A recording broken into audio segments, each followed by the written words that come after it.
An intruder in the clouds, a thief in the night. We teach children about heroes, but we forgot to mention the monster that climbs into your home. This is the account of a day the balance was broken by a boy with a bean. This artifact, a seed of invasive growth, represents not merely a plant, but a breach.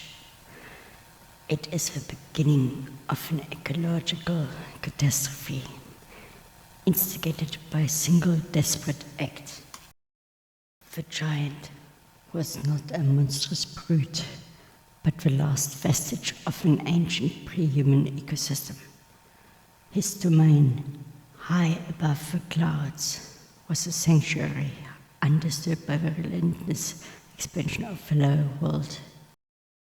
Then came the boy, Jack, an embodiment of human avarice and destructive curiosity.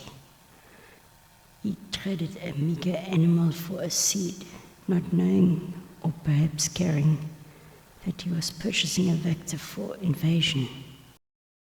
The beanstalk was not a path to riches, but violation, a living weapon piercing the sky, connecting two disparate worlds with brutal force.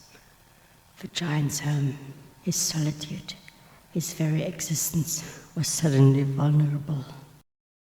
The giant's possessions, the goose that laid the golden eggs, the magical harp, these were not treasures hoarded, but perhaps biological wonders or ancient tools of his isolated civilization. They were stolen one by one with increasing audacity. Each theft was a delicate act of plunder. The giant's cries of fee, fi, fo, fum were not a threat, but the frustrated roars of a being whose home was being ransacked by a smaller, more insidious predator.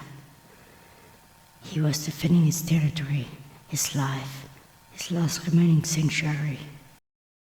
The boy, having taken all he could, then severed the connection. He brought down the mighty tree, killing the ancient being and his entire ecosystem with a single cowardly swing. He sealed off the upper world forever, leaving only fragments of its existence. Closed. The higher you climb, the harder the fall. The archive is quiet now, but the wind still howls for the intruder. I shall see you when the next story demands to be told.